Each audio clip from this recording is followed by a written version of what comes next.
呢個部分咧，我哋要講嘅問題咧，包括咗因果論，或者係呢個宇宙嘅因果結構。咁呢個係第一個我哋要講嘅問題。第二個問題咧就係決定論同埋非決定論嘅問題。咁而家我哋一開始講嘅因果論，我哋分析因果論究竟係啲咩嘢，同埋佢能唔能夠成立。咁呢個問題咧係屬於一般意思之下嘅形上學嘅範圍。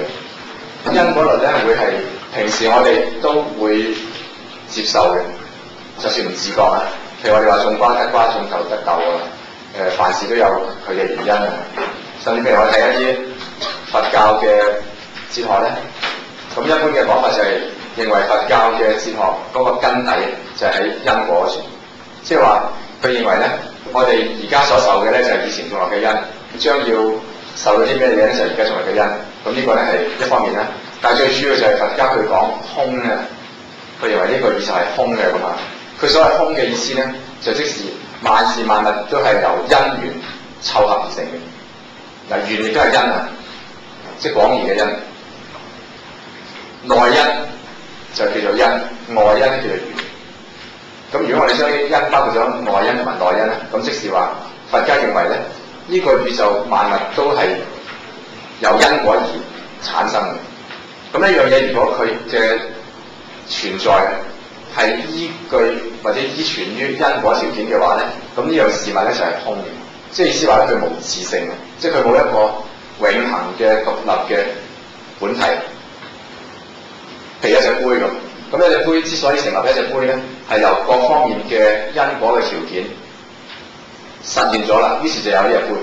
到呢啲條件一消失嘅時候，呢隻杯就冇咗啦。咁於是咧，佛家就將呢個咁嘅狀態叫做空，而唔係話當佢話呢個宇宙係空嘅時候咧，等於話呢個宇宙好似間房咁，裏邊又冇家私又冇人，連空氣分子都冇咁，唔係呢個意思啊。即係佛家所講嘅空咧，就係嗰啲嘢冇一樣實體係永恆存在嘅。呢啲嘢咧，佢之所以而家我哋見到佢存在咧，就係因為因果嘅條件令得佢存在。到呢個因果條件因冇咗之後咧，佢就唔存在啦。咁於是咧就覺得咁係好空，佢就叫佢做空啦。咁即係話佛家嘅時候咧，佢嘅基礎係喺因果嘅上高。咁究竟因果論係啲咩嘢咧？同埋呢個咁嘅規律咧，究竟係咪能夠成立咧？呢個係而家我哋要講嘅。咁首先我睇下因果論，佢係一個乜嘢嘅論啊？係一個咩嘢嘅原則？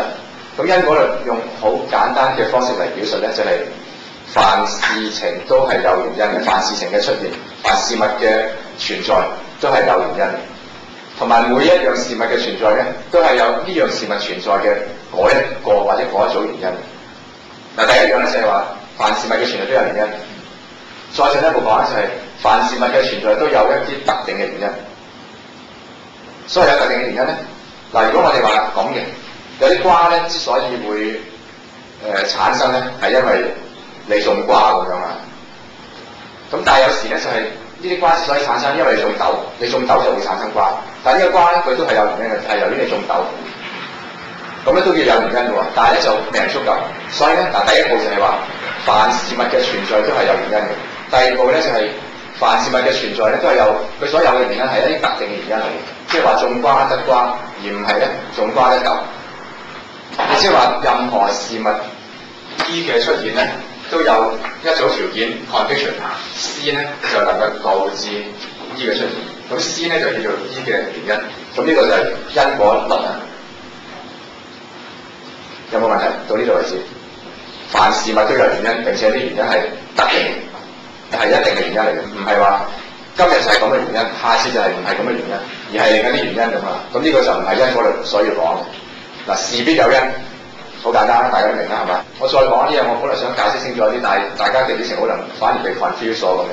咁其實意思係話咧，事必有因，並且呢個因係特定嘅，而唔係任何原因，明係嘛？咁究竟因果論能唔能夠成立咧？首先我哋睇下，其實點樣叫做原因？點叫做 C 係 E 嘅原因？一樣嘢係另一樣嘢嘅原因。嗱，第一點我哋要講就係、通常我哋講原因，我哋好似話某一個東西係另一個東西嘅原因，但係呢個講法係唔嚴格嘅。應該係某一樣，如果我哋講東西嘅時候，我哋話某一個東西嘅存在係另一個東西嘅存在嘅原因。但係一個東西同一個東西嘅存在係唔同啊。當我哋話一個東西嘅存在嘅時候，我哋係指一啲 event 一啲事件。而我哋提到一個東西嘅時候咧，我哋指一啲thing，一啲物。嗱，而家我哋講事同物，譬如一隻杯咁樣，咁咧呢個係一個物，係一個東西。我哋呢隻杯係存在嘅，或者話有呢隻杯。當我有呢隻杯嘅時候，呢個係一個事件。又譬如話一隻杯咁，咁係一個東西。但係我話呢隻杯打爛咗啦，咁係一個事件。咁咧因果關係之中嘅項目啊，即係乜嘢係乜嘢嘅原因？譬如 A 係 B 嘅原因，呢個時候呢個 A 同埋 B 咧，嚴格嚟講應該係 A 係指一啲事件 ，B 係指一啲事件。首先第一步你分清楚咧，就係 A 係 B 嘅原因嘅時候 ，A、B 係指事件。咁進一步我哋嘅問題就係、是、當我哋話 A 呢一啲咁嘅事件係 B 呢啲咁嘅事件嘅原因嘅時候，或者 B 係 A 嘅結果咁樣啊，咁究竟 A 同 B 之間要有個咩關係，我哋先至能夠去確定或者指認出 A 係 B 嘅原因。嗱，當然如果我哋話我呢個關係就係因果關係啦，即係喺咩時候我哋話 A 係 B 嘅原因咧，就係 A 同 B 有因果關係，並且 A 係原因，咁咧就 A 就係 B 嘅原因啦。咁呢個答法咧冇回答我哋要問嘅問題，因為我哋要問嘅問題咧，其實我哋係想揾出有啲乜嘢嘅特色，即係 A、B 之間咧，或者 A 有啲咩特色 ，B 有啲咩特色，可以俾我哋根據呢啲特色能夠指認出 A 係原因嚟嘅 ，B 係結果嚟嘅。咁究竟有啲咩特色咧？根據我哋對於原因呢個概念嘅了解，如果 A 要係 B 嘅原因，咁至低限度 A 係要唔能夠喺 B 之後。嗱，呢個係一個必要條件啊 ！A 要能夠構成 B 嘅原因嘅必要條件就係 A 唔能夠喺 B 之後，即係話原因唔能夠喺結果之後，即係我哋能夠話你嘅出生咧係你阿爸阿媽結婚嘅原因咁樣。有啲人話唔係喎，係喎咁樣。通常係成㗎，所以嚟到嘅嚟到根本我諗但係。其實太明顯唔使舉例啦，係嘛？即係原因，即係根據我哋對原因呢個概念嘅了解，原因喺結果之前，呢個係合乎我哋嘅 common sense 嘅。但係如果我哋話原因同結果同時，有冇咁樣嘅情形？係嘛？嗱，譬如我哋話係你喺個鏡嗰度，呢處個鏡嗰處就有個鏡像，你嘅影像存在。咁呢個鏡會出現咗你嘅影像嘅原因，就係因為你企喺鏡前邊。咁但係你企喺鏡前邊呢個咁嘅事件啊，同埋呢個鏡出現個影像呢個事件咧，好似係同時嘅係嘛？但係嚴格嚟講，你都話唔係，因為光要經過要需要某啲時間，所以咧呢個原因係比結果係早咗啲咁啫，啲到我哋平時見唔到，用普通嘅儀器都測唔到。但係咧，我哋用好精密嘅儀器係可能測到嘅。呢個時候原因啊，仲喺結果之前。但係如果我哋走去嗰啲遊樂場嗰度坐劇嘅板咁樣啊，坐劇板。你一跳落嚟講人嘅彈你咁樣啊！你一跳嚟呢個板咧原本係講樣嘅，到佢就落咗嚟呢個時候，嗰個板唔喺處咧就上咗去。咁樣嘅時候，咁我哋會話你坐落嚟係嗰個板咁樣夾起嘅原因。呢個時候呢個原因同結果係咪有冇時間嘅差距嘅？嗱，憑我哋班數都咁多人讀 science， 係咪假定？有嘛？係咪 rigid 嘅假定？即係完全假定。其實 rigid body 係 idealization 嚟嘅啫嘛，係嘛？宇宙間冇一個 absolute 嘅 rigid body 嘅。如果唔係 rigid body，就應該係都有啲時間係咪？有少少嘅時間差距。經過呢個咁樣嘅兩個例子之後，咁我哋開始咧會諗一下就會唔會係我哋穩陣一啲咧？就係我哋保留呢個可能性，即使話原因同結果係同時嘅。因為頭先我哋諗嗰兩個例子嘅時候咧，我哋係要靠我哋有啲科學知識啦，兩個例子嗰時，嗰個原因都係比結果早少少咁樣。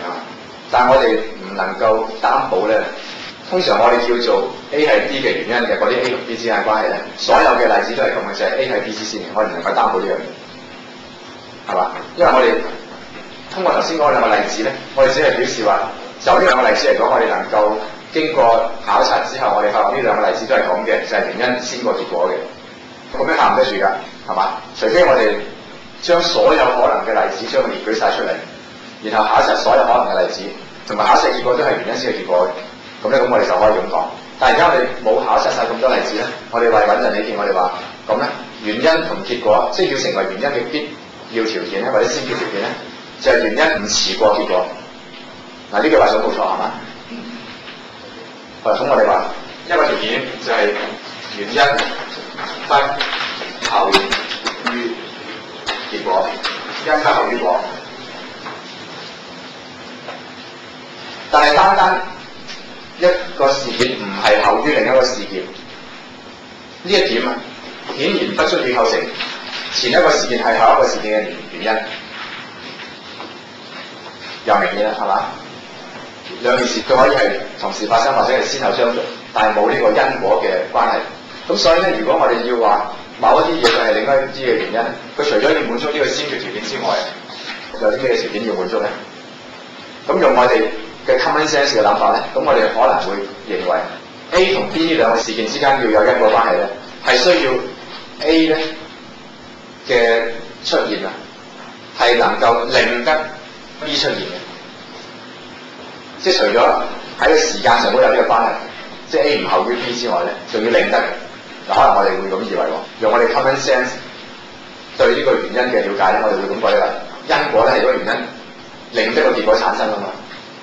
但係咩叫令得咧？嗱，呢個唔係吹毛求疵喎，我唔係有件事，人哋講令得嘅時候，你又要講分析咩叫令得。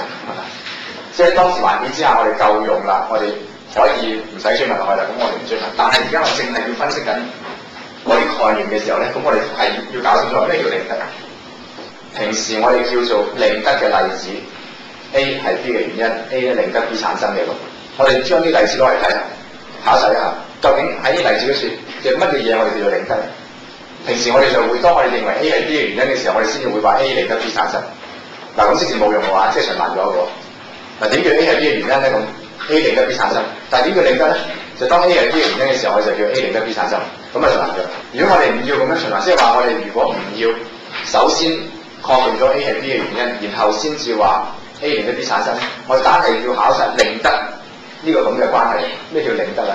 就考察唔到出嚟嘅，我哋觀察唔到出嚟。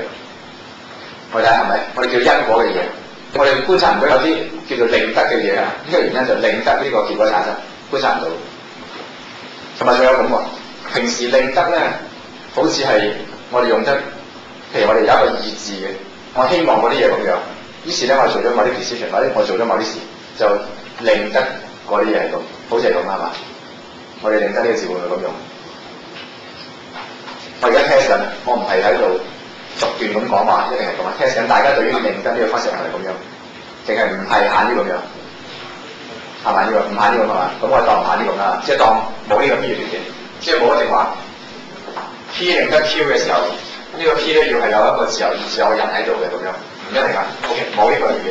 咁但係只係我哋都發覺令得咧，唔係一個可用嘅概念，或者話咧，佢唔係一個社會科讀社會科啲人都中意用呢個概念，佢係一個 operational concept， 即係話我哋唔能夠有一啲我哋能夠確定佢嘅 characteristics， 可以俾我哋根據呢啲 characteristics 去指認出咩情況之下叫令得。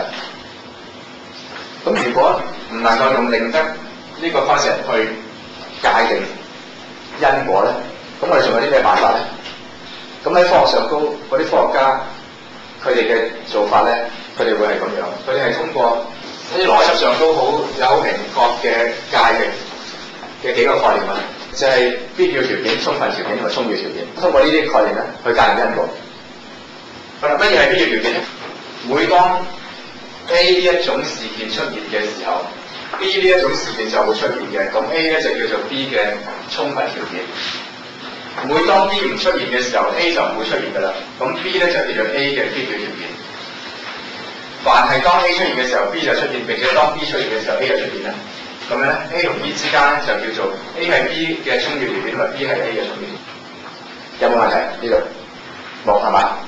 而家我哋試下通過充要條件、必要條件、充分條件呢啲概念咧去界定因果啦。咁喺界定之前咧，我哋先要知道喺平時我哋用因果呢個 concept 嘅時候，其實我哋用得唔係咁嚴格嘅。嗱，有時咧就係我哋會將一啲，嗱，如果 A 係 B 嘅充分條件咧，咁我哋都會同意 A 係 B 嘅一，係嘛？會唔會？嗱，因為 A 係 B 嘅充分條件，咁樣啊，咁即係話咧，凡係 A 出現 ，B 就出現㗎啦。咁我哋話 A 係 B 嘅原因，得唔得？嗱，可能有人開始懷疑嘅，我話可能即係唔知你有冇懷疑啊？你冇懷疑就代你哋懷疑。因為咁樣界定好似太弱啦，即係科學家如果用呢個嚟界定咧，點解太弱咧？好似少咗靈德咁樣。因為啲事只不過話每當 A 出現 B 就出現啫嘛，係嘛？咁咧 A 就係 B 嘅充分條件啦。又當 A 係 B 嘅充分條件嘅時候咧，咁我哋就話 A 係 B 嘅原因啦。咁會太弱喎，因為講唔定就係 A 定得 B 咁噶，佢可以係偶然咁啫嘛，即係啱咁巧啫嘛，可以係咁巧嘅，就係每當 A 出現 B 就出現，而其實佢唔係個原因嚟嘅，有啲可能性係嘛？當我哋有呢個可能性嘅時候，我哋首先要覺得呢個可能性所講嘅嘢係有意思嘅，我哋知道佢意思，先至會同意有呢個可能性嘅。但係其實咁講係咩意思咧？我咁講啊，我啱講啲咩啊？我啱話咧，每當 A 出現嘅時候 ，B 就出現啦。咁咧我哋就話 A 係 B 嘅充分條件。咁就當 A 係 B 嘅充分條件嘅時候，咁我哋就會話 A 咧係 B 嘅原因啦。但係咧呢個咁嘅睇法咧係唔穩陣嘅，或者太過弱嘅，因為咧 A 同 B 咧佢可能只係偶然嘅，有呢個偶然嘅關聯啊。即係當 A 出現 B 就出現啦，不見得係 A 咧令到 B 產生嘅咁樣。咁呢個講法點解其實個意思未清楚咧？就因為我講嘅時候，我又用咗靈德，明白？而我哋之所以頭先講咁多嘢，又要講邊啲條件、充分條件、充分條件，又要引介呢啲概念咧，就係因為靈德呢個概念唔清楚。所以頭先我哋講懷疑咧，又用咗靈德呢個概念去懷疑。嗱，點解我哋懷疑咧？我哋話唔係喎，佢一定有原因嘅喎，佢只係一啲偶合啫嘛，即係一啲偶然，佢兩個有咁嘅呢個跟住呢個出現咁樣。咁但係唔表示佢靈德佢㗎咁樣。當我哋咁樣懷疑嘅時候，我哋又用緊靈德呢個概念，但係我哋就頭先我哋已經假定，我哋同意靈德呢個概念係唔清楚嘅，所以頭先嗰個懷疑係唔知懷疑咗啲咩嘢，唔用靈德呢個概念去懷疑咧，我哋用一啲實例，譬如我睇戲，咁如果我哋睇戲咧，即係假定咁樣喺銀幕上高，男主角錫女主角一啖嘅時候咧，一睇嗰出戲咧，一男主角錫女主角，成個戲都停冚震嘅咁樣。因為地震，因為南極地震啊！咁第二次咧，又係到嗰個男主角一錫女主角嘅時候，亂咁震咁樣，又係地震咁樣。於是咧，譬如話做咗呢出戲做咗3個月都係咁樣。嗱，咁根據頭先呢個講法就好似係每當 A 出現咧 ，A 呢個事件就男主角錫女主角一啖 ，B 呢個事件就出現啦，就係地震。於是我哋話。即係戲院嘅神佢應該就係咁，我哋話男主角錫女主角一啖就係個戲院震嘅原因，咁又好似唔啱係嘛？因為我哋會覺得嗰個戲院震咧唔係由呢個男主角錫女主角一啖，咁即時頭先呢個講法唔成立咯喎，咁但係又唔係。嗱，你可能啲同學聽過我好耐講書先好多年來咧，咁咪責怪我啲講法。有啲同學第一次聽，你慢慢你細心啲 follow，因為我講咧係。講兩科又唔係咁，然之後咧又唔係呢個又唔係咁，又再又唔係咁，即係一路喺度 argue 緊，明我意思係嘛？即係嗱呢個好似啱喎，但係又唔啱，又嗰個好似啱喎，又唔啱咁啊，一路咁樣。即係其實頭先講個例子咧，唔係一個 counter sample 嚟嘅，因為點解咧？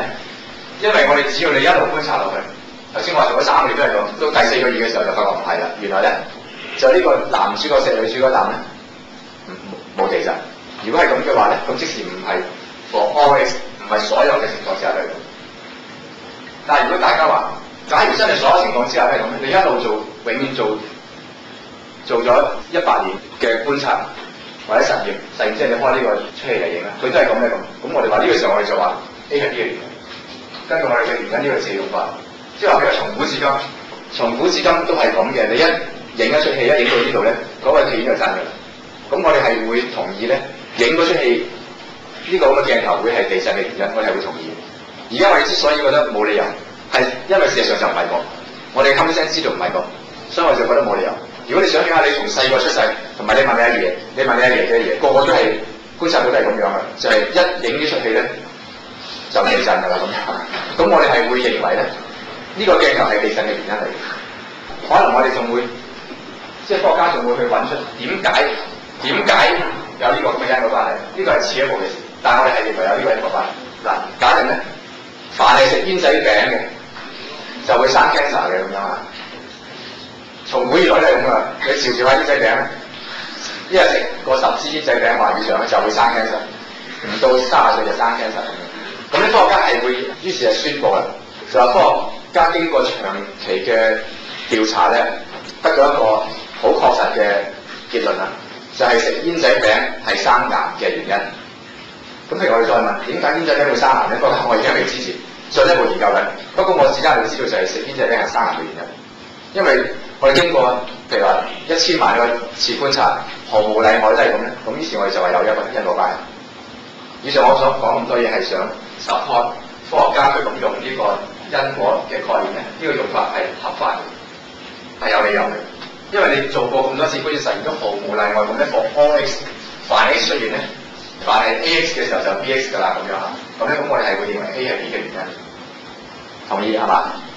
好啦，呢個咧就嚴格地講啊 ，A 係 B 嘅原因，我哋就用充足條件去界定佢。問題咯，咁平時我哋用原因呢個概念咧，就唔係用得咁嚴格。有時我哋只係揾出一個必要條件，我哋就會話嗰個係原因。譬如一個人自殺死咗咁樣啊，佢係點死咧？佢吊頸死咗，調查一下佢死嘅原因。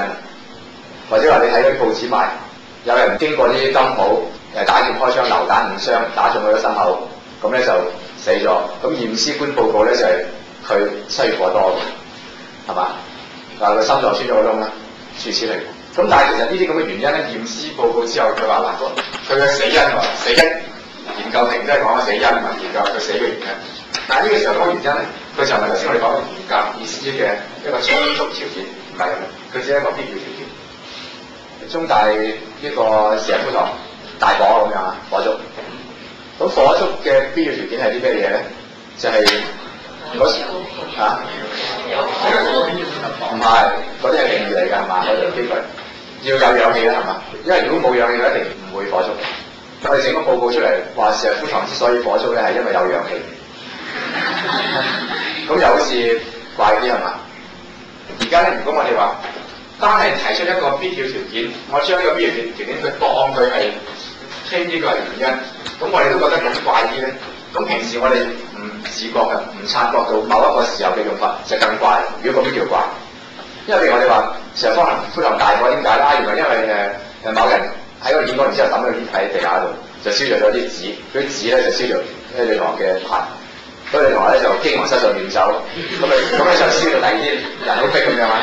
結果就係石富堂大火啦，隨便講，即係假定真係咁樣啊！咁我哋就話係嗰個講者將個煙頭抌落地下係原因啊，係咪啊？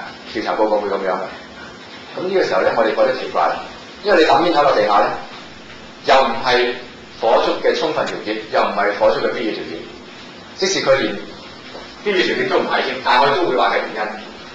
嗱，森林大火咁樣啊，你係喺間保險公司嗰度做嘅，或者係政府嗰度一個調查團去查咁樣，或者某間屋燒咗咧，即係石富堂燒咗咁啊，claim保險，咁保險公司就派個人嚟查呢個起火原因啦。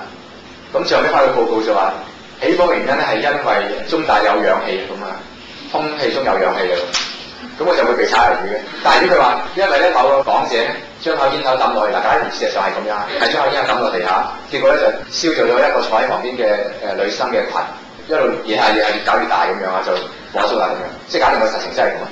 咁咧咁我哋又會接受咁嘅報告嘅。但係其實咧抌口煙頭呢樣嘢又唔係充分條件，連必要條件都唔係。嗱，咁係表示我哋平時用原因呢個概念咧，有時用到好粗鬆嘅，就係我哋淨係將某一個佢只係一個 causal factor， 某一個因素，呢個因素咧，佢又唔係充分條件，又唔係必要條件，好大概嚟講係一個因素。但係呢個時候因素好多㗎，係嘛？有好多因素㗎。咁我哋淨係指認某一個因素，點解？係因為我哋喺當時嘅情景嗰時，我哋認為呢個因素咧，產生呢個因素或者呢個因素本身咧，佢要負責嘅，即係呢處其實有一個倫理學嘅 concept 喺度，或者人類社會嘅 concept，佢係 responsible 嘅，即係呢個 factor。而呢個因素要負責咧，或者製造啲產生呢個因素嘅人要負責咧，亦即係話咧，呢個因素或者產生呢個因素嘅人咧，我哋 blame 佢係 make sense 嘅，我哋處罰佢、懲罰佢，或者要求佢賠償，呢個係 make sense 嘅。如果唔係嘅話咧，我哋就唔會將呢個就當作一個原因，即係將一個咁嘅因素當作原因。嗱，譬如話有氧氣都係一個因素嚟嘅，係嘛？佢不係只係一個普通因素添，佢仲係一個必要嘅因素添。但係我哋就唔會咧喺報告嗰度寫咧嘅原因就係因為有氧氣啊，我哋咁話，就因為你 blame 有氧氣，唔知 blame 邊個係嘛？但係咧你 blame 有某個人，佢抌口煙頭咧，就捉實佢負責咁樣，罰佢要佢賠錢。咁所以平時我哋用呢個原因咧，唔係一個咁嚴格嘅概念嚟嘅，係因應當時唔同嘅情況咧，我哋就會將唔同嘅 causal factor，我哋將佢指認成為一個原因。咁但係呢啲咁樣嘅指認係冇一個客觀嘅標準嘅。我哋嗰個 human interest， 當事人嗰個利益，佢嗰個興趣係因呢啲而決定。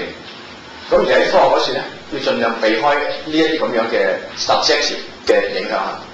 所以喺科學嗰度，我哋就要求嚴格啲，一個充分條件叫做指因，而唔係充分條件咧，只係充分條件嘅一部分咧，我哋只係叫做一個 factor， 一個因素或者係原因嘅一部分。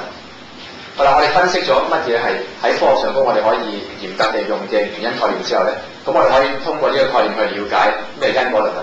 因果律佢等於話，任何事件 E 佢之所以存在咧，係有一個或者一組特定嘅條件 C 係 E 嘅原因，而 C 係 E 嘅原因嘅意思咧就係 C 係 E 嘅充分條件，即係 C 嘅存在係 E 嘅存在嘅充分條件。咁呢個就係因果律所講嘅。嗱，我哋話我哋要做兩步工作，第一部分我哋要釐清因果律究竟講啲咩嘢，係咩意思啊？第二部分我哋睇下，當我哋知道呢個咁嘅規律或者呢個規則嘅意思究竟講啲咩嘢嘅時候咧，咁我睇下佢究竟能唔能夠成立，即係究竟因果律係唔係能夠成立嘅？嗱，我睇下喺咩情況之下因果律唔能夠成立咧？如果咁樣，如果我哋對某啲事情、某啲現象嘅研究或者觀察得出咁嘅結果嘅，就係呢種事情咧，譬如某一啲醫嘅事情，我哋無論觀察咗幾耐，我哋都揾唔到佢原因，或者話咧，我哋喺某段時間叫做醫嘅原因嘅嘢，到後來咧又發覺唔係呢啲嘢，又係第二啲嘢。同埋咧，譬如咁樣啊，嗱，我哋研究醫喺某一個時間 C 咧就係我哋叫做醫嘅原因，即係話咧 C 嘅存在咧係醫嘅存在嘅充分條件。但係到咁上下咧，經過一段時間之後，又發覺 C 咧佢唔係產生 E， 佢係產生 F， 而唔係產生 E， 而係又係另外啲嘢產生 E。嗱，咁講即係話咧，如果我哋嘅研究某啲現象，經過好長時間研究之後，我哋都發覺呢現象係我哋冇辦法用因果去了解佢嘅，亦即係話冇規律性，好亂嘅。即係最初呢一種現象就會產生嗰個現象，但後來呢種現象又產生第二啲嘢。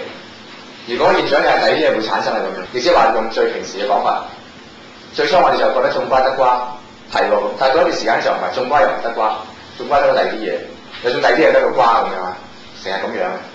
嗱，假如有咁嘅情況出現，又假如我哋認為當咁嘅情況出現嘅時候，我哋就話因果律咧，因此就被推翻。咁係表示我哋將因果律將佢了解成為一個經驗嘅規律，等於好似一個經驗科學嘅理論咁樣。即是話佢係有可能被 counterexample 推翻。嗱，如果有頭先我所描述嘅情況出現，並且如果我哋認為咁嘅情況出現嘅時候，因果律就叫做被推翻啦。如果咁樣嘅話咧，咁就表示我哋將因果律將佢了解成為一個經驗嘅規律。又如果我哋將因果律了解成一個經驗嘅規律嘅話咧，咁又如果頭先所講嘅情況出現嘅話咧，咁呢個經驗規律就被推翻。知道講乜係嘛？但係咁樣啊，我哋唔一定要將因果律了解成一個經驗規律，同埋事實上並唔係話所有人或者話所有科學家都將因果律了解成經驗規律。有好多人咧，包括有好多科學家，佢係將因果律了解成係一種先驗嘅原則嚟嘅。好啦，我要解釋咩叫做將佢了解成先驗嘅原則。嗱，如果咁樣啊，如果我哋研究某一個現象，無論我哋研究咗幾耐，都發現唔到呢種現象有一啲原因嘅，無論研究咗幾耐，但係呢個情況之下，我哋仍然拒絕放棄因果律，我哋仍然唔認為咁就表示因果律被推翻，我哋仍然認為凡事必有因嘅，只不過咧我哋仲未研究到個原因。於是經過100萬年之後咧，研究嗰啲現象都研究唔到原因嘅，但我仍然堅持100萬年唔表示咩啊咁樣嚇。喺呢個時候，我哋係將因果律了解成一個先驗嘅原則，而唔係經驗嘅原則，或者一個經驗嘅理論咧，佢能夠被原則上可能被推翻。但係頭先我哋咁嘅態度咧，就表示我哋將因果律了解成佢唔係一個描述呢個世界嘅理論嚟嘅，佢唔係一個描述呢個世界規律嚟嘅，而係我哋用嚟了解呢個世界嘅某啲方式嚟嘅。佢就好似一啲度量衡咁樣，即係我哋用某一種度量衡，用英制或者用米制去研究呢個世界咧，佢就好似用啲度量衡嘅一啲眼鏡，或者用一啲網咁樣啊，即係我哋啲工具，透過呢個工具去睇呢個世界。咁如果我哋喺某啲時候透過呢個工具或者呢個眼鏡睇唔到嘢咧，可能再經過好多時間之後咧，可以就會睇到嘢㗎啦，咁啊！但我就唔放喺呢個工具。最後尾我講呢度有冇同學唔明白？嗱，我諗下，咁如果我哋實際去量度一下，發覺呢間房嘅體積咧，佢唔係有10公升，咁我哋就叫做推翻咗頭先個講法。個講法就係話呢間房嘅體積有10公升，係嘛？但係我哋用公升去量度，即係用嚟量度呢個咁嘅制度咧，唔會被推翻。即係就算我哋量到呢間房唔係咁樣，呢個制度都唔會被推翻。即係我哋用眼鏡咧去睇呢個世界。咁就算某啲現象，我哋用啲眼睇唔到咩係原因都好啦。咁我哋喺呢個機時我睇唔到，但係唔表示係冇原因嘅。你一路睇落去啦，咁樣啊，卒之有一日你會睇到嘅。嗱，卒之嘅意思我冇話到咩時候啊。咁即是話任何時候都推翻唔到因果律㗎。但係任何時候都推翻唔到因果律咧，係表示我哋將因果律再唔係當做係一啲經驗嘅理論，再唔係當做係一啲 empirical description， 而係將佢當做係一啲遊戲嘅規則。咁究竟我哋應該將因果律睇成係一個經驗嘅描述好咧，定係當作係一個先驗嘅原則好咧？經驗 empirical description 或者係 a priori 嘅 principle， 呢個 concept 大家知係嘛？先驗係嘛？即係唔需要中國經驗嘅，我哋先天就係咁嘅啦，傳開始成先天咁樣。咁究竟係將佢睇成係咩好咧？呢個就冇一個定嘅答案。我只不過話可以對因果律有兩種唔同嘅了解。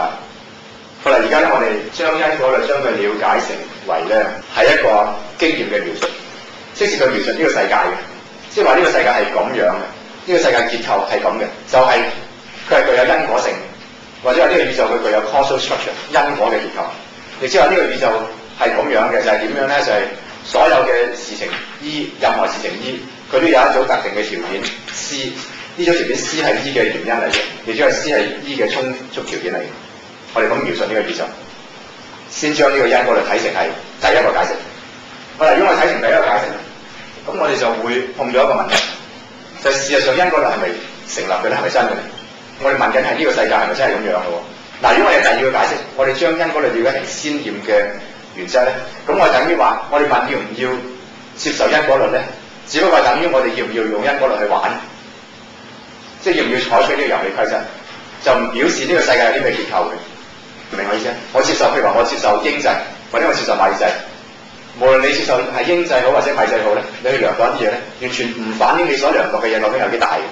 嗱，呢個就係我哋將因果律將佢了解成先驗嘅原則，就會係咁樣。咁但係而家我哋講形上哲學啊，我哋係想講呢個世界係點樣。咁我哋咧喺呢度，我哋將因果律將佢了解成一個經驗嘅描述，係描述呢個世界結構嘅。咁當我哋問喺咁嘅解釋之下，因果律究竟係咪真嘅咧？係咪能夠成立咧？咁樣問咧，等於問呢個世界事實上佢嘅結構係咪好似因果律所講嘅？咁咧呢個咧到而家咧未有定論嘅喺科學上高。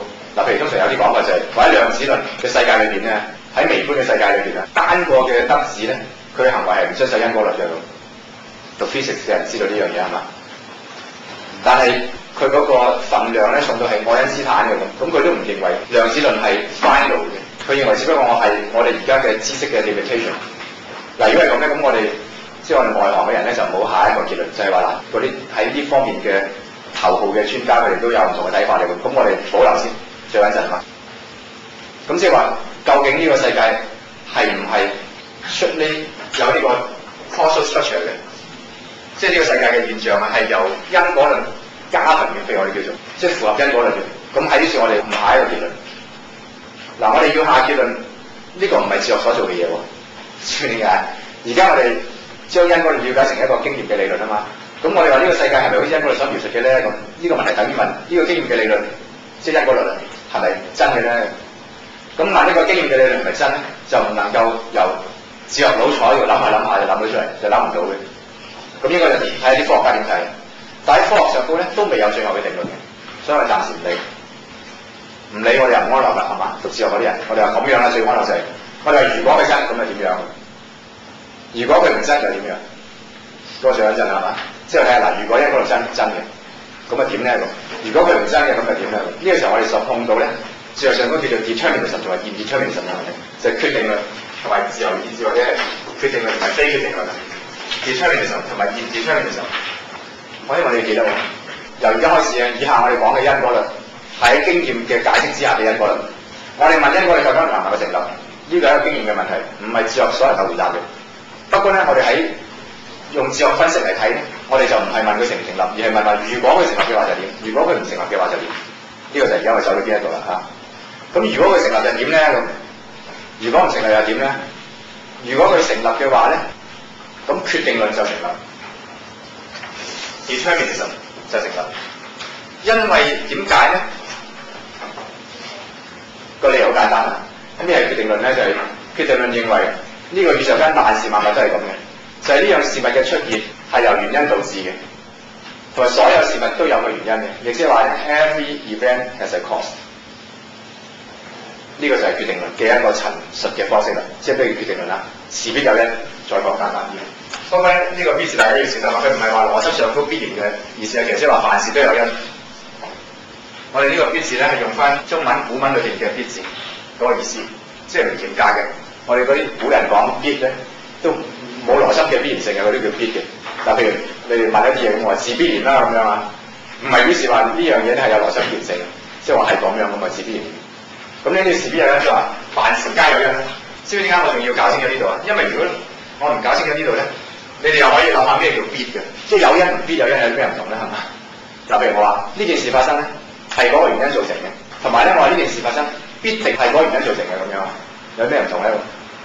或者話咧有呢個原因就有呢件事發生，同埋話有呢個原因就必定有呢個事發生，有啲咩唔同咧？就會牽涉到呢啲問題嘅。咁而家我哋唔好理呢啲問題啦，我哋唔好講必，就係話咧凡事都有原因。呢個咧就係決定論。而喺哲學上都好多人咧，甚至唔係讀哲學嘅人都詐忌決定論，所以好詐忌決定論，即係好怕決定論係真嘅。嗱，點解我哋怕咧？就係因為我哋會覺得，如果決定論係真嘅話咧，咁我哋就冇自由意志，我哋就人類失去咗自由。我哋就算有通常嗰啲人所追求嗰啲自由，但係我哋係缺乏咗一個更深一層嘅意思嘅、更重要嘅意思之下嘅自由。嗱，我要解釋咩叫通常嗰啲自由同埋更重要嘅意思嘅自由啊？通常嗰啲自由就譬如嗰啲司徒話佢哋追求嗰啲啊。或者係一份越獄咁樣啦，咁咧佢就話我獲得自由啦。嗱，呢一啲咁嘅自由咧，係倫理學上都講，同埋社會政治哲學上都講嘅自由，但係就唔係一啲喺哲學上好深刻嘅自由。喺哲學上所講嘅好深刻嘅自由咧，就係形上所講嘅 metaphysical freedom。喺通常意思之下嘅社會政治哲學嘅意思之下嘅自由咧，係咩意思咧？就係一個人冇被監禁、冇被強制、冇被強迫，咁咪叫自由，係嘛？你坐緊監叫做失去自由，放出嚟叫得到自由，綁住你叫做冇咗自由，一放喺條繩我好自由啊咁樣，就係咁嘅。但係喺形上所講嘅自由咧，就唔係咁，就係點樣？就係通常我哋叫做喺社會政治學嗰啲有自由嘅情況咧，喺形上都可以叫做冇自由嘅，就因為我哋嘅如果整個宇宙嘅每一個事件都係由原因而決定嘅，即係有呢個原因出現就有呢個事件出現啦。如果係咁嘅話咧，咁通常我哋叫做自由嘅情況，其實都係唔自由嘅。嗱，譬如話嗰個人去偷走越獄咁樣啊，佢走出咗間房咧，佢話我而家得到自由啦。但係咧，如果一個超級科學家觀察咗呢個人好耐，同埋有好多嘅科學知識嘅，佢了解晒呢個人佢嘅經驗背景、佢嘅性格，同埋了解晒當時嘅情況嘅。咁其實佢好早已經 predict到啦。喺一個禮拜前咧，佢已經知道嗱嗰間房會係咁嘅，呢個間房嘅結構係咁樣咧，就有呢啲漏洞嘅，同埋呢個越獄嘅人咧。佢咩時候又喺中大讀過咁樣啊？咁讀過之後咧，佢又有某一啲 common sense，同埋有某啲野心，知道晒呢啲嘅。咁佢有呢啲 common sense，同埋有啲野心，同埋咧喺咁嘅條件之下咧，佢就知道呢個人佢實會，佢希望越獄嘅。於是佢就一早咧就已經能夠預測到咧，佢會走出嚟嘅。同佢走出嚟嘅走法會咁樣嘅，就係佢知道佢會由嗰度走出嚟嘅時候，就會行咗3步之後就哈哈笑4聲咁樣啊，預測到嘅。到時佢真係一跳咗嚟。哈哈笑4聲，時間完全吻合嘅，係因為呢個科學家對呢個人嘅了解好清楚，就佢性格係咁樣嘅，咁情況之下佢就笑3聲，咁種情況佢係笑4聲，有時佢笑3聲半咁樣啊，即係佢嘅 character 係咁樣嘅啦。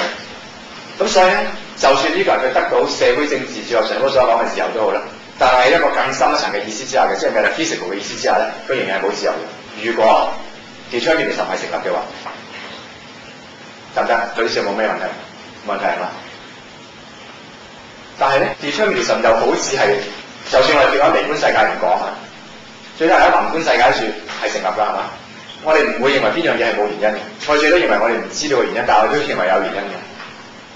咁如果你知道一個原因，你就會知道結果㗎啦，因為原因係結果嘅充分條件啊嘛。所以一旦你能夠指認個原因，你就能夠辨識個結果。咁而我哋嘅行為可以了解成一種事件啦 ，event 會產生呢種事件嘅其中一個因素就係我哋嘅性格，另一個因素係我哋嘅知識，再一個因素係當時外在嘅環境，再一個因素係我哋個身體狀況，即係諸如此類。咁我哋一旦了解晒呢一堆嘅 factors 之後咧，咁就變成呢一組 factors 就變咗一個 sufficient condition。咁知道咗個 sufficient condition 之後咧，就能夠辨識我哋嘅行為。咁我哋覺得我哋其實冇 freedom，會唔會覺得冇 freedom？即係話你以為點樣啊？你以為點樣？以為點樣？原來咧有一個超級科學家，佢老早將佢寫低晒。佢話我知道你會咁樣，會咁樣咁樣，同埋嗱最後尾我知道你唔信，同埋咧點樣點樣。咁你一睇一樣係嘛？你會唔會驚啊？嗰時唔會開心，而係會驚係嘛？我哋而家之所以冇科學家能夠辨識到我哋嗰啲嘢，係因為科學仲好幼稚係嘛？現代科學大概400年左右，由伽利略開始到而家。咁如果你想用4億年咧，明白個差距係400年同4億年啦，到4億年咧，嗱我哋係能夠知識多嘅人係能夠辨識佢知識所及嘅某一啲人，譬如一個細路仔，佢自己都唔知道佢會做啲乜嘢，但阿爸知道佢做啲乜係嘛？睇細嘢都係咁樣㗎啦咁樣。譬如佢認為我而家大個仔啦，過咗年之後咧我就跌交唔喊咁樣，好開心，一踢嚿石咁，但係未踢嚿石咧，個阿爸睇實佢知道實踢嚿石。同埋知道佢實喊嘅咁樣啊，佢自己都唔知喎。佢話：我而家大個仔唔會喊咁樣，好開心就一踢個石一跌，哇又喊咁樣。咁呢個時候阿爸知道佢咧，就多過佢知道自己係咪？譬如有啲學校嘅先生或者學校嘅校長，譬如一個小學嘅校長，佢對一個小學生佢嘅了解，對佢將會做啲咩嘢咧？佢知道多過呢個學生自己，係嘛？嗱，如此類推，一個 super scientist 有好多嘅 data 關於我哋嘅。咁甚至我哋未出世。佢只要知道好多關於我阿爸、我哋阿媽嘅 data 咧，就知道有個咁樣嘅理出嚟啦。因為佢對你嘅專徹底嘅了解，又對當時嘅環境嘅徹底嘅了解。咁越講咧就越恐怖啦，係嘛？有冇人有啲咩 idea？我哋點樣去面對呢啲咁恐怖嘅情況咧？嗱，假如我哋話而家未有啊，未有啲科學家出嚟咁樣，但係而家未有啫，唔表示啲乜嘅。即係我哋嘅行為係 causally determined 嘅話咧，或者我哋叫做喺因果網嗰度啊，喺事實上有相叫因果網。你喺個因果網嗰度，就算冇人辨識，事實上我哋嘅行為都係咁樣嘅，係一個機械性嘅嘢嚟嘅。有啲哲學家佢就講咧，好似係叔本華，係咪？我唔記得咗，唔緊要啦。佢話我哋以為自己有自由意志咧，就好似嚿石，一個大石喺空中跌落嚟。如果呢嚿石有意識嘅話咧，佢都以為自己有自由意志。佢話我自己要跌嘅，我好開心、好舒服啊咁樣。其實就係我哋已經知道佢根本係喺呢個因果網嗰處咧。佢一冇嘢承接，佢就會咁樣跌㗎啦。但係佢自己就以為係好開心啊！係我哋最中意咁樣㗎啦，咁樣啊，係我自己要咁樣嘅。咁但係其實咧係所有嗰啲嘢係定晒嘅。咁呢個係決定論嘅可怖啊，好似係好恐怖嘅。但係如果係非決定論咧，又好似恐怖嘅喎。點解咧嚇？因為如果呢個世界上高事情同事情之間係冇因果關係嘅話咧，咁係好恐怖㗎嘛？因為我哋唔知道。聽日會發生啲咩？不單止聽日，我哋唔知道下一個 moment 會發生啲咩。好啦，你同人交往嘅時候，你唔知道佢會點樣，係嘛？會唔會？而家我哋知道人哋會點樣咧，係因為我哋相信佢嘅性格決定佢嘅行為嘅。當我哋對佢性格知道得相當嘅時候，我哋就認為我哋能夠辨識佢，相當地辨識佢行為。由於我哋冇人認為知道晒人哋嘅性格100%，所以咧我哋就唔認為自己100%能夠辨識人嘅行為。但係相當地知道，於是我哋能夠相信自己。係嘛？嗱，譬如話，我見到一個咁樣嘅嘢，於是我話係人嚟嘅。如果係人嘅時候咧，佢總會有基本嘅人性咁樣啊。咁人性係會點樣點樣嘅？咁我哋根據呢個知識咧，我哋就會 predict。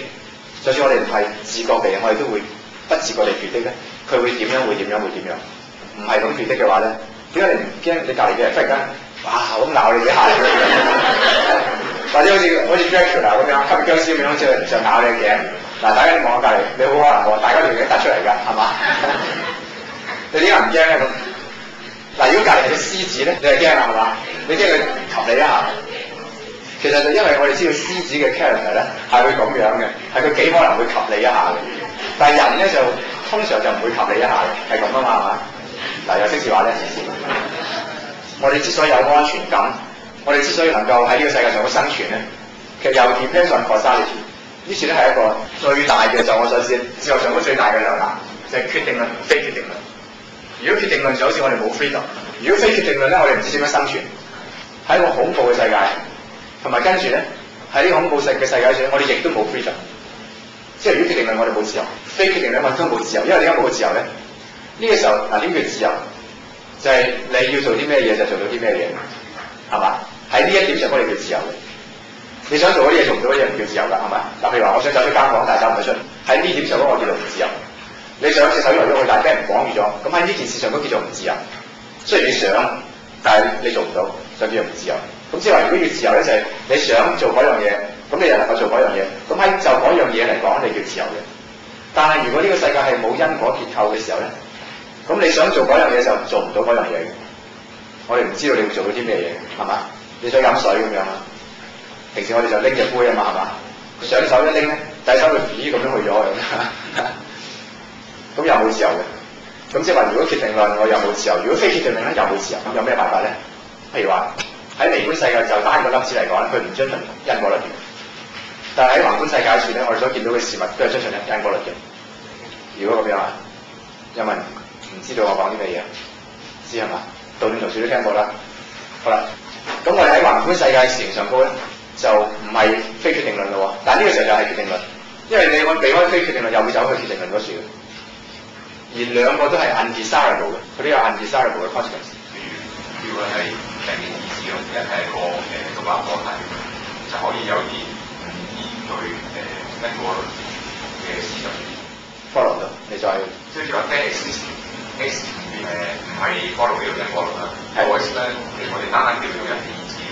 係咁樣話咪可以解決到呢個問題？即係人嘅意志係唔 follow 因，淨係人嘅意志。另一樣有個問題，就係如果人嘅意志係唔 follow 因果律嘅話咧，你就好驚啊！一樣我都驚啊，因為你唔知你隔離啲人佢有個咩意志，有個咩決定啊，你完全 predict唔到佢嘅係嘛？你就好驚嘅。呢個就係話事實上估我諗係最大嘅大因，就係點解咧？我哋發覺如果我哋能夠俾人 predict 晒咧，索然無味，我哋覺得自己係機器嚟嘅，係一個複雜嘅 computer。人哋 predict 你唔到咧，對人哋又驚死咁樣啊！同人交往就係、其實我哋係能夠 predict佢嘅自由意志嘅，佢叫自由意志，我哋能夠 predict，基本上能夠 predict 嘅，係嘛？你唔 predict 你就簡直你唔知佢會點樣。咁我哋會覺得，譬如我哋話呢個人咧，我哋評價呢個人係 unpredictable 嘅咁樣，咁係好定唔好係唔好㗎係嘛？你識一個人，你個樣都好啦，又靚又聰明又成功 unpredictable 咁樣啊，所以你唔能夠同佢交往嘅，你唔能夠同佢可合終身嘅咁樣啊，因為 unpredictable 一樣出現嗰個問題。大家盡量實踐一下。嗱，呢次咧唔使等我講落去嘅，因為咧冇咩嘢再進一步講落去嘅。呢個問題係哲學上都由古希臘一路到而家咧未解決嘅，即係有一啲有比較確定嘅，或者係比較有名嘅或者公認嘅理論去 solve 某啲問題。但係呢個問題咧，決定論非決定論冇任何人嘅講法會被公認為可以解決個問題嘅，咁冇。咁所以你哋唔使諗住咧，我仲有啲進一步嘅嘢講，你淨睇下你哋點樣睇，你哋 suggest 一下。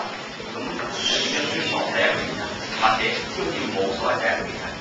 如果決定論係成立，就冇所謂第一個原因，呢個係你嘅問法，係咪咁咧？咁係咪咁樣？冇關係，即係話決定論係咪成立同埋有冇第一個原因係兩回事嚟嘅。即係你可以獨立地問我認為有冇第一因嘅咧？咁係一個問題。決定論係咪成立嘅咧？咁係另一個問題。但係決定論如果成立則有第一因嘅喎，或者冇第一因嘅喎，呢個咁嘅如果則好怪，冇關聯，會唔會？我聽啦，咁如果一路問落去 ，A 有一紮 A 有 B 㗎嘛，咁 A 咧咁個別嘅 A 㗎嘛，咁有一紮嘢你先會發生，咁一路問落去就會覺得好怪咯。係，我覺得好怪啊！咁樣，我個思想覺得好怪，從我嘅思想覺得好怪咧，或者從我嘅思想，譬如我覺得 confuse， 但係推論唔到呢個客觀世界會係點樣，兩回事嚟嘅。你係咪其實想問有冇第一因咁樣？因為如果決定論成立就唔能夠有第一因係嘛？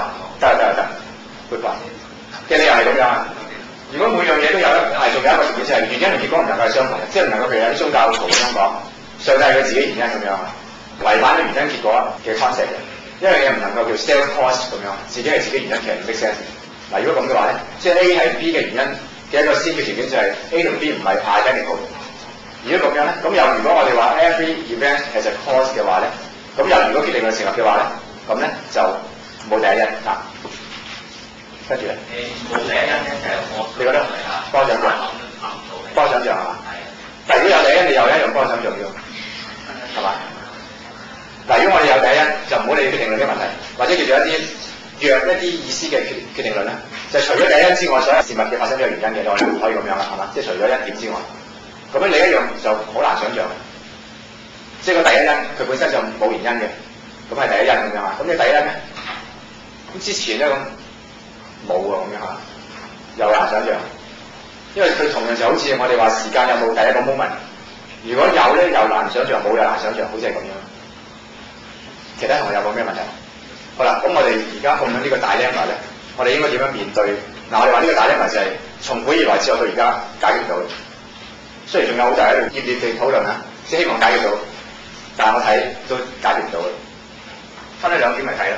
第一點，其實當我哋覺得如果決定論成立咧就好可怕咁樣啊，咁我哋希望點樣先？即係希望點樣係唔可怕？我哋自己諗一下，因為我哋唔能夠話無論點我都覺得可怕㗎，咁唔 make sense 係嘛？即係當你咁嘅情況你覺得可怕咧，咁我唔係咁嘅情況你唔覺得可怕先？你話都叫可怕，咁即係話任何情況你都叫可怕，咁呢個咧係心理變態係嘛？所以我諗下要點樣我哋係覺得唔可怕？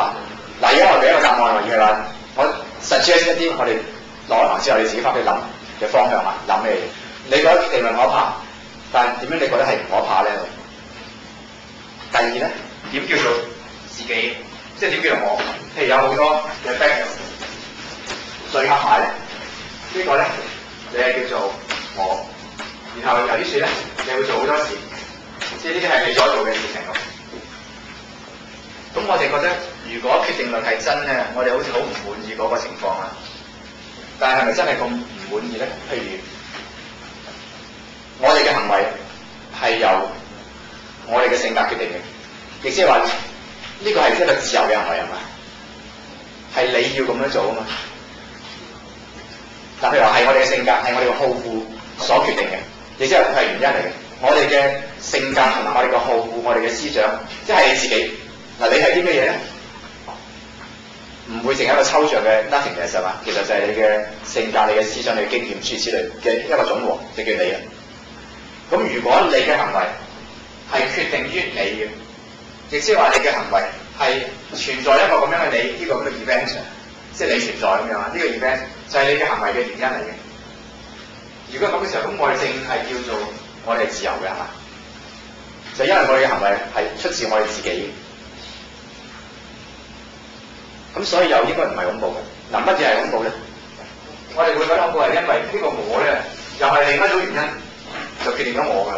阿爸阿媽嘅 genes 啊，即係嗰諸如此類嗰啲嘢咧，你出世嗰間屋嘅環境啊，佢應該點擺嚟呢個我諗唔相關嘅。呢個冇乜因果關係，即係呢個唔係嗰啲呢個 causal factors 嗰啲嘢。佢雖然風水咁樣講啊，但係你嘅 genes 就嗰啲決定嘅。通常我哋認為一個人嘅性格就決定佢行為，就好似恐怖劇唔係恐怖啊，因為於是呢個就係我哋要咁做，但係咧。我哋會覺得恐怖係因為呢個我自己咧，又係由先前一組條件決定，咁我哋覺得恐怖。但係我哋嘅問題就諗一下，咁我哋覺得恐怖，我哋想點先？係咪想連馬騮星都係石頭爆出嚟㗎嘛？即係都有原因而有個馬騮星。我哋想我哋自己係一種無原因嘅 B 型，係咪咁咧？又唔係係嘛？因為呢個情形就係只不過我哋係有原因嘅，即係你之所以係你，係你而家咁樣，係有一組因素造成我哋而家咁樣。係咁樣嘛，所以其實又唔係咁恐怖。嗱，講下講下就好似唔係咁恐怖啦，係嘛？明我講咩係嘛？即係話，如果你覺得呢種情況你唔滿意咧，呢一個唔滿意等於我哋唔自覺地或者自覺地要求，我哋係無原因而產生，唔知點解揼一下咁樣啊，就有個你咁樣，連揼一下都冇添嘛，揼都好似可能係個原因啊，唔知點就有個你。但係我哋唔係要求咁㗎，係咪？如果係咁，我哋就唔使咁驚嗰啲人。尤其是啱發到17歲嘅時候啊，特別要自己獨立思考啊，嗰啲時候咧，好怕受影響啊！即係我點知道我嘅思想唔係受我阿爸，唔係受我啲先生影響咧？我一定要係我自己嘅思想。就算你想聽人講獨立思考咧，咁我思考就聽就係俾呢個講獨立思考嘅人影響咗啦。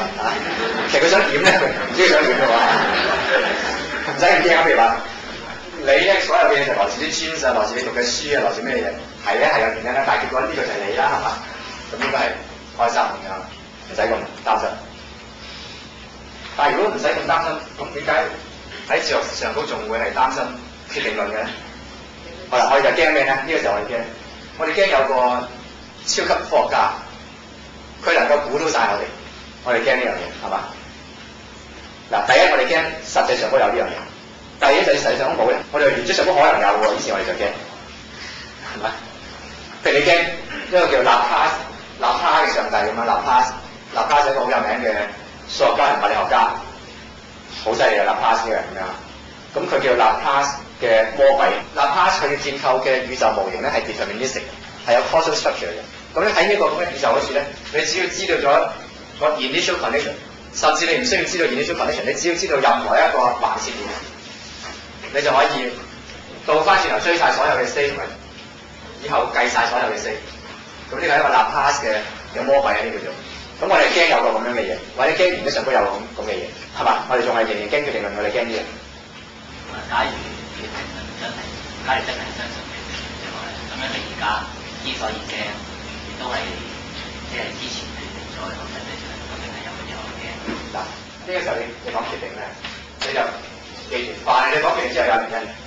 嗱，譬如話你話咧，如果決定論成立，咁就算我而家喺度講呢啲嘢，其實已經係被決定嘅咁樣啊。咁不如咧，嗱咁我哋好覺得好驚，因為被決定 determine 呢個字會引起我哋有啲係不必要嘅聯想嘅，係誤導嘅。因為我哋一講被決定咧，就諗住被人綁住啊，或者你好似喺個機器嗰處整啲腸仔咁樣，即係咁樣 produce 出嚟咁樣。但係其實我哋話所謂決定咧，我哋根據決定嘅就係 cause 有原因的。咁咧，咁譬如我話，如果我話我今日喺處講呢番説話都係被決定咧，就驚啦，我哋會驚，因為我自己驚。但係如果我話咧，今日我喺呢處講呢番説話係有原因的咁樣啊。咩原因就來自我自己啦，來自我性格，來自我思想，係我要咁講啦，咁我就冇驚，係嘛？得唔得？你可唔可以回答你個問題？仍然係覺得有啲uneasy嘅，或者唔叫驚咧，uneasy嘅感覺啦嚇，即係唔係好舒服嘅。咁我哋之所以驚咧，一個可能就係頭先我哋講驚有個咁嘅魔鬼，或者有個超級科學家，睇下點樣克服呢個恐懼先。第一就係呢種恐懼，如果只係一個邏輯可能性。咁我哋就冇理由驚個邏輯可能性，係嘛？但係有人話唔係嘅，佢只要有呢個可能我就恐懼啊咁樣，我就擔心嘅。咁你唔使淨係恐懼呢樣嘢啊，有 N 種嘢你要恐懼係嘛？你可能見條毛蟲，你可能見一隻曱甴，你可能見乜都可能係嘛？你可能忽然間咧就個頭飛咗出嚟咁樣啊，或者你可能咧乜都可能係嘛？所以我哋冇理由要驚邏輯可能性，即係驚僅係邏輯可能性嘅嘢。咁而有個咁嘅超級科學家，或者有咁嘅魔鬼咧，對我哋就我哋而家嘅知識所了解，呢個只係一個邏輯可能性，所以我哋冇理由要驚呢啲。第二個可能性我哋會驚嘅，即係第二種可能情況，即係我哋點解會擔心 uneasy 之所以擔心，係我哋將 determinism 同埋 fatalism 將佢混淆咗。determinism 係決定論啊 ，fatalism 係命定論。因為 determinism 講啲咩嘢咧？只不過話係呢個宇宙係咁樣嘅，凡事都有原因嘅，就係講咁啫，係嘛？但係 fatalism 咧，佢除咗係決定論之外，佢要講嘅就係嗰個原因係啲咩嘢咧？就係命運。命運就係我哋嘅行為嘅原因。我哋之所以會遇到某啲嘢，我哋之所以會做某啲嘢，完全係我哋嘅命運係原因嚟嘅。但係呢個時候，我哋要提出嘅問題就係第一，咩叫命運？